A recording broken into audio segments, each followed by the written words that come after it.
ಅಬು ನ್ಯೂಸ್ಗೆ ಸ್ವಾಗತ. ನಾನು ಜಹೀರ್. ನಮ್ಮ ನಡೆ ಸತ್ಯದ ಕಡೆ. ಸಿಂದಗಿ ನಗರದ ಅಂಬೇಡ್ಕರ್ ವೃತ್ತದಲ್ಲಿ ಡಾಕ್ಟರ್ ಬಾಬಾ ಸಾಹೇಬ್ ಅಂಬೇಡ್ಕರ್ ಅವರ 135ನೇ ಜಯಂತ್ಯೋತ್ಸವದ ಅಂಗವಾಗಿ ಬಹಿರಂಗ ಸಭೆ ಹಮ್ಮಿಕೊಳ್ಳಲಾಯಿತು. ಈ ಸಂದರ್ಭದಲ್ಲಿ ಸಿಂದಗಿ ನಗರದ ಮಾಜಿ ಶಾಸಕರು ಶರಣಪ್ಪ ಸೋಣಗಾರ್, ಮಾಜಿ ಶಾಸಕರಾದ ರಮೇಶ್ ಬೂಸ್ನೂರ್, ಕಾರ್ಯಕ್ರಮದ ಅಧ್ಯಕ್ಷತೆ ವಹಿಸಿದ ಮಾಜಿ ಶಾಸಕ ರಾಜು ಆಲೂರ್ ಹಾಗೂ ಇನ್ನಿತರ ಗಣ್ಯರು ಸಭೆ ಉದ್ದೇಶಿಸಿ ಮಾತನಾಡಿದರು. ಪೂಜ್ಯ ಬಂತೆ ಸಕ್ಪಾಲ್ ಕಾರ್ಯಕ್ರಮದ ಸಾನ್ನಿಧ್ಯ ವಹಿಸಿದ್ದರು. ವರದಿ BA ಕೇಸರಿ.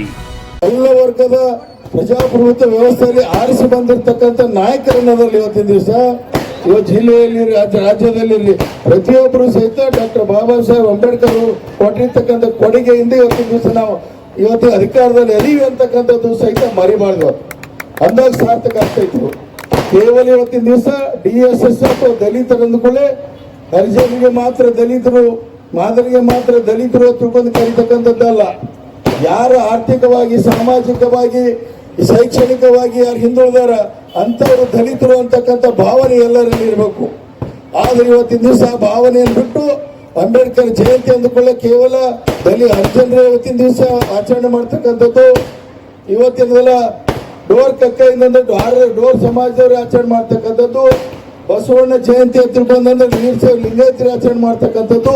ಇವತ್ತಿನ ಈ ಪದ್ಧತಿಯನ್ನು ಇವತ್ತಿನ ದಿವಸ ಮುಂದುವರಿಬಾರ್ದು.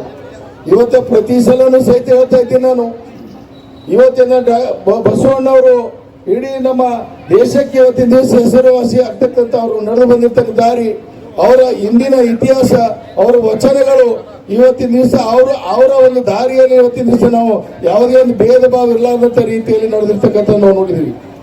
ಆದ್ರೆ ಏನ್ ಕಾಣ್ತಾ ಇದ್ದೀವಿ, ಇಂದಿನ ಜನಾಂಗದಲ್ಲಿ ಕಾಣ್ತಾ ಇದ್ದೀವಿ ನಾವು ಜಾತಿಯ ಆಧಾರದ ಮೇಲೆ ಜಯಂತಿಗಳನ್ನು ಆಚರಣೆ ಮಾಡ್ತಕ್ಕಂಥದ್ದು ಹೋಗ್ಬೇಕು. ಇದು ಕೇವಲ ಒಂದು ಜಾತಿಗೆ, ಒಂದು ಸಮಾಜಕ್ಕೆ ಸೀಮಿತವಾಗಿರ್ತಕ್ಕಂಥ ಜಯಂತಿಗಳಲ್ಲ. ರಾಜ್ಯದಲ್ಲಿರ್ತಕ್ಕಂಥ ಸರ್ವಾಂಗೀಣ ಎಲ್ಲ ಜನಾಂಗದ ವರ್ಗದವರು ಕೂಡಿಕೊಂಡು ಎಲ್ಲ ಜಯಂತಿಗಳು ಯಾವುದೇ ಬರಲಿ, ಎಲ್ಲ ಜಯಂತಿಗಳು ಸಹಿತ ಇವತ್ತಿನ ದಿವಸ ಅವ್ರು ನಡೆದು ಬಂದಿರತಕ್ಕಂಥ ದಾರಿಯಲ್ಲಿ ಇವತ್ತಿನ ದಿವಸ ನಾವು ಸಹಿತ ಹೋಗ್ಬೇಕು ಅಂತಕ್ಕಂಥ ವಿಚಾರಕ್ಕೆ ಅನುಗುಣವಾಗಿ ಜಯಂತಿಗಳನ್ನ ಆಚರಣೆ ಮಾಡ್ತಾ ಇದ್ದೀವಿ. ಇದೊಂದು ಇಡೀ ರಾಜ್ಯಕ್ಕೆ ಒಂದು ಮಾದರಿಯ ಕಾರ್ಯಕ್ರಮ. ಬಹಳ ಅಚ್ಚುಕಟ್ಟಾಗಿ ಡಾಕ್ಟರ್ ಅಂಬೇಡ್ಕರ್ ಅವರ ಜಯಂತಿಯ ಆಚರಣೆಯನ್ನು ಒಂದು ಸಿಂದಗಿಯ ನಗರದ ಜನತೆ, ಇಲ್ಲೆಲ್ಲ ಯುವಕರು ಕೂಡಿಕೊಂಡು ರಾಜು ಕುತ್ವಾಳ್ ಅವರ ನೇತೃತ್ವದಲ್ಲಿ ಇರ್ಬೋದು, ಅವರ ಸಂಘದ ಎಲ್ಲ ಯುವಕರು ಕೂಡಿಕೊಂಡು ಅಚ್ಚುಕಟ್ಟಾಗಿ ಈ ಕಾರ್ಯಕ್ರಮ ಆಯೋಜಿಸಿದ್ದಾರೆ.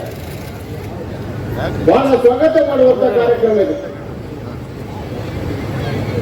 ಅಂಬೇಡ್ಕರ್ ಅವರ ಆದರ್ಶದ ವಿಚಾರಗಳು ನಮ್ಮ ಯುವ ಪೀಳಿಗೆಗೆ ತಿಳಿಯಬೇಕಾಗಿದೆ. ಆ ದಾರಿಯಲ್ಲಿ ನಮ್ಮ ಯುವ ಪೀಳಿಗೆ ನಡೆಯಬೇಕಾಗಿದೆ. ಅವರು ಕೊಟ್ಟಂತಹ ವಿಚಾರಗಳು, ಅವರು ಕೊಟ್ಟಂತಹ ವಿದ್ಯೆ ನಮ್ಮ ಮಕ್ಕಳಿಗೆ ಇವತ್ತು ಸಿಗಬೇಕಾಗಿದೆ. ಯಾಕಂದ್ರೆ ಹೆಚ್ಚಿಗೆ ಶಿಕ್ಷಣವಂತರಾಗಬೇಕು ನಮ್ಮ ಮಕ್ಕಳು. ಶಿಕ್ಷಣ ಒಂದಾದಾಗ ಬಹುಶಃ ಎಲ್ಲ ಜಾತಿಯತೆ ಇರಬಹುದು, ಅಸ್ಪೃಶ್ಯತೆ ಇರಬಹುದು, ಅದರಿಂದ ತೊಲಗಲು ಮಾತ್ರ ಸಾಧ್ಯ ಎಂಬ ಮಾತನ್ನು ಈ ಸಂದರ್ಭದಲ್ಲಿ ಗಂಟಾಕರ್ಷವಾಗಿ ಹೇಳಬಯಸುತ್ತೇನೆ. ನಾನು ಒಂದು ಮಾತನ್ನ ಹೇಳಲಿಕ್ಕೆ ಬಯಸ್ತಾ ಇದ್ದೀನಿ. ಇಲ್ಲಿ ಜಾಸ್ತಿ ಹೆಣ್ಣು ಮಕ್ಕಳು ತಾಯಿಯಂದರು ಸೇರುವುದರಿಂದ ಬಾಬಾ ಸಾಹೇಬ್ ಅಂಬೇಡ್ಕರ್ ಅವರು ಈ ನಾಡಿಗೆ, ಬಹುಶಃ ಈ ಒಂದು ಭಾರತ ದೇಶಕ್ಕೆ ಮಹಿಳಾ ವಿಮೋಚನೆಗೆ ಯಾರಾದರೂ ಕಾರಣ ಆಗಿದ್ರೆ ಅದು ಡಾಕ್ಟರ್ ಬಾಬಾ ಸಾಹೇಬ್ ಅಂಬೇಡ್ಕರ್ ಅವರು.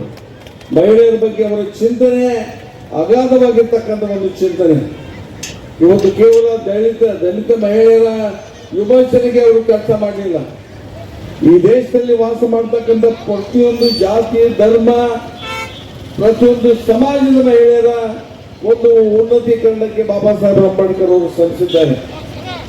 ಏನು ನೆಹರು ಅವರ ಕಾಲದಲ್ಲಿ ಏನವರು ಕಾನೂನು ಸಚಿವರಾಗಿದ್ದರು, ಆ ಕಾಲದಲ್ಲಿ ಅವರು ಒಂದು ಬಿಲ್ ಅನ್ನು ತರಲಿಕ್ಕೆ ಪ್ರಯತ್ನ ಮಾಡ್ತಾ ಇದ್ದಾರೆ, ಹಿಂದೂ ಕೋಡ್ ಬಿಲ್ ಅಂತಕ್ಕಂಥದ್ದು.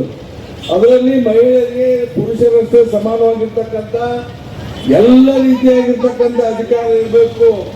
ಮಹಿಳೆಯರು ಕೂಡ ಎಲ್ಲ ಸ್ತರದಲ್ಲಿ ಪುರುಷರಷ್ಟೇ ಸಮಾನವಾಗಿ ಬಾಳಿ ಬದುಕತಕ್ಕಂಥ ಒಂದು ಕಾನೂನನ್ನು ತರಲಿಕ್ಕೆ ಹೊರಟಿದ್ರು.